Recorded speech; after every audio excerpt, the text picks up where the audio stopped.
அனைவருக்கும் வணக்கம். நாம் இப்போ பாக்கியலட்சுமி சீரியலில் என்னெல்லாம் சுவாரஸ்யமான விஷயங்கள் நடக்குதுன்னு பார்க்கலாம் வாங்க.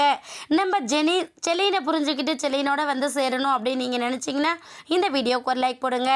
ஒரு பக்கம் ஜெனியோட பிரச்சனை சால்வ் ஆகணும் அப்படின்னு சொல்லிட்டு நம்ம ஜோசப் மரியம் 2 பேரும் சேர்ந்து ஜெனிக்கு இன்னொரு கல்யாணம் பண்ணி வைக்கணும், அதுக்கு முன்னாடி இந்த செலின் கிட்டேருந்து டைவர்ஸ் வாங்கி ஆகணும் அப்படின்னு சொல்லிட்டு ரொம்பவே தீவிரமாக அந்த விஷயத்தில் களத்தில் இறங்கியிருக்காங்க.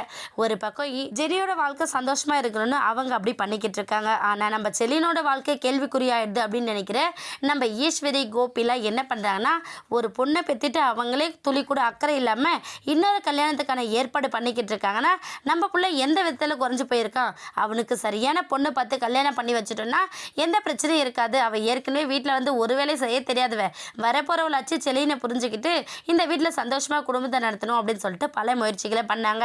கடைசியில் எல்லாத்துலேயும் நம்ம பாக்கியம் வந்து இல்லை, செலினுக்கு விருப்பம் இல்லாமல் இந்த கல்யாணத்தில் அவனுக்கு பண்ணி வைக்கவே கூடாது அப்படின்னு சொல்லிட்டு சொல்லிடுறாங்க. இதனால் பொண்ணு வீட்டுக்கார் கிளம்பி போனது மட்டும் இல்லாமல் நம்ம ஈஸ்வரி, தாத்தா, கோபி எல்லாருமே இதுக்கு காரணம் பாக்கியா தான். பாக்கியா, உன்னால் செலினுக்கு ஒரு நல்ல விஷயத்தை எடுத்து சொல்ல முடியல, எடுத்து காட்டவும் முடியல, ஆனால் நாங்கள் பண்ணுற நல்ல விஷயத்தை நீ ஏன் கெடுத்து விட்டுட்ருக்க, உன்னால தான் அவனோட லைஃபே இந்த நிலைமையில் இருக்குது. ஆரம்பத்தில் இருந்து அவன் என்னோட பேச்சை கேட்டிருந்தான்னா அவனோட வாழ்க்கையே வேறு மாதிரி இருந்திருக்கும். இந்த பொண்ணை கல்யாணம் பண்ணிக்க வேண்டாம், நாங்கள் ஆரம்பத்தில் எவ்வளவோ சொன்னோம், எங்கள் பேச்செல்லாம் கேட்காம நீ போய் வற்புறுத்தி கல்யாணம் பண்ணி வச்சதுனால்தான் இப்போ இந்த அளவுக்கு வளர்ந்து நிற்கிது.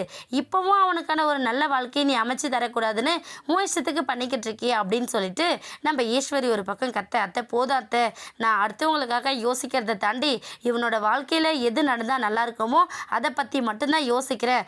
ஒரு வேளை ஜெனியாக விருப்பப்பட்டு டைவர்ஸ் கேட்டிருந்தா அப்படின்னா நான் கண்டிப்பாக அதுலேயும் அவள் பக்கம் தான் நின்றுப்பான். ஆனால் இது அவங்க அப்பா அம்மாவை பார்த்து பண்ணிக்கிட்டு இருக்கிற வேலை, அதில் இவங்க 2 பேரையும் நம்ம பலிகடாக ஆக்கக்கூடாது அத்தை அப்படின்னு சொல்லிட்டு நம்ம ஈஸ்வரி கிட்ட சொல்லிக்கிட்டு இருக்காங்க.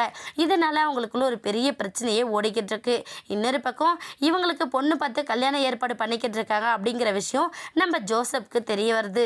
தெரிய வந்தது மட்டும் இல்லாமல், ஓ தப்பும் பண்ணிட்டு கல்யாணமும் வேற பண்ணிக்கிறேன்னு எவ்வளோ துணிச்சலாக இருக்கான், என்னவோ இங்கே வந்து பெரிய பில்டப்லாம் விட்டான், ஜெனி இல்லாமல் குழந்தை இல்லாமல் இருக்க முடியாதுன்னு சொல்லிட்டு இப்போ எப்படி இன்னொரு கல்யாணத்துக்கு ஒத்துக்கிட்டாமா அப்படின்னு சொல்லிட்டு ஜோசப் ஒரு பக்கம் யோசிக்கிறாங்க. என்னவோ போகட்டும், நம்ம ஜெனிக்கு நம்ம கல்யாணம் பண்ணி வைக்கணும் அப்படின்னு சொல்லிட்டு அவர் ஒரு பக்கம் ரொம்ப ஸ்ட்ராங்காக இருக்கார்.